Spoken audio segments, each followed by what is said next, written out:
Selanjutnya saya minta Saudara Kiki Fredrika Widiasari untuk menyampaikan hasil rapat internal daripada Dewan Komisioner OJK. Silakan Bu Kiki. Terima kasih Pak Menko, saya hormati Pak Menko, Pak Mensesnek, Pak Menkyu, Pak Rosan, Pak Doni, Pak Hasan, dan rekan-rekan dari SRO, Pak Samsul dan Pak Jeffrey. Baik, selamat malam, Assalamualaikum warahmatullahi wabarakatuh. Salam sejahtera untuk kita semua, terima kasih rekan-rekan. Izinkan saya menyampaikan beberapa hal. Yang pertama, sebagaimana teman-teman media ketahui, bahwa kemarin 3 anggota Dewan Komisioner OJK mengundurkan diri, yaitu Pak Mahendra Siregar sebagai Ketua Dewan Komisioner, Pak Mirsa Aditya Suara sebagai Wakil Ketua, dan juga Pak Inarno Jayadi sebagai Kepala Eksekutif Pengawas Pasar Modal, Derivatif, dan Karbon telah mengundurkan diri.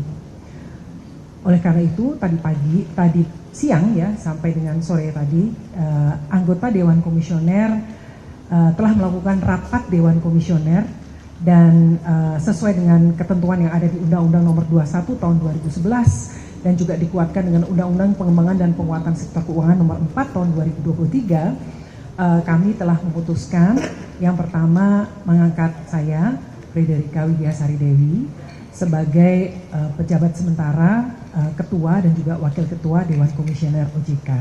Sementara tugas kami sebagai Kepala Eksekutif Pengawas Perilaku Pelaku Usaha Jasa Keuangan Edukasi dan Perlindungan Konsumen juga tetap kami emban.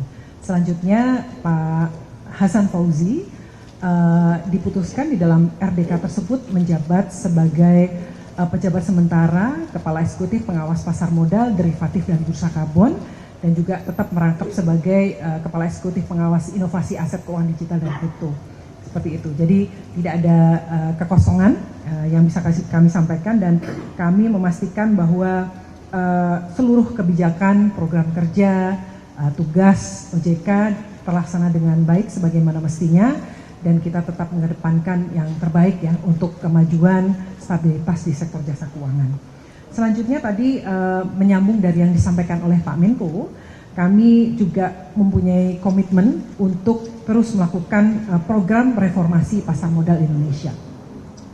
Dengan mencermati gejolak pasar yang teman-teman media juga amati beberapa waktu ini, dan juga concern dari berbagai pihak, kami OJK bersinergi dengan pemerintah dan juga seluruh stakeholder terkait akan mempercepat reformasi di pasar modal melalui pendekatan yang lebih holistik, mulai dari perbaikan kualitas emiten dan saham yang diperdagangkan, peningkatan literasi dan juga perlindungan kepada investor, terutama investor retail, serta penegakan hukum yang tegas dan konsisten. Kami juga akan terus meningkatkan likuiditas dan pendalaman pasar melalui kebijakan peningkatan minimal free float 15%, optimalisasi peran liquidity provider, serta peningkatan peran investor institusional, khususnya asuransi dana pensiun yang dimiliki oleh pemerintah melalui peningkatan batas maksimal investasi di instrumen saham, dengan tetap tentu saja memperhatikan prinsip-prinsip kehati-hatian, tata kelola, dan governance. Selain itu, aktivitas bank umum juga akan diperluas di pasar modal melalui revisi Undang-Undang P2SK nanti. Kemudian peningkatan transparansi pemegang saham melalui kewajiban transparansi UBO-nya, Ultimate Beneficial Ownership, affiliated party disclosure, serta penguatan due diligence dan KYC oleh perusahaan efek. Kemudian penguatan pengawasan dan penegakan hukum dengan segera memulai penyelidikan goreng-menggoreng saham atau memanipulasi pasar tadi yang disampaikan oleh Pak Menko secara masif, kemudian set the tone dalam penanganan kasus besar dengan penegakan hukum yang memberikan efek jera, serta penguatan pengawasan market conduct termasuk kepada para influencer. Kemudian penguatan governance dan mengurangi konflik kepentingan, diantaranya melalui demutualisasi bursa yang akan mengubah struktur kelembagaan dan perluasan kepemilikan, serta diikuti reformasi governance proses dan struktur di self-regulatory organization, yaitu di bursa, KEPI, dan KSE. Selanjutnya terakhir, kami juga menyampaikan komitmen OJK untuk terus bersama-sama ya kita memberikan bersama-sama menjaga pertumbuhan ekonomi, meningkatkan pertumbuhan ekonomi, dan mendukung program prioritas pemerintah.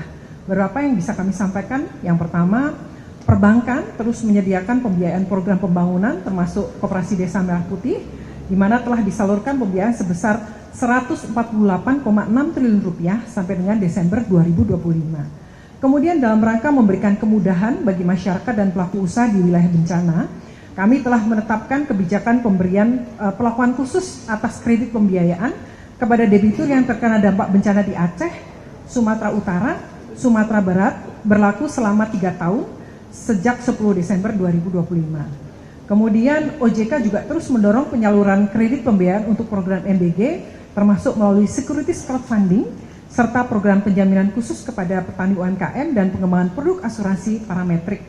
Dapat kami sampaikan bahwa angkanya per Desember 2025 sebesar 1,17 triliun penyaluran kredit sudah disalurkan.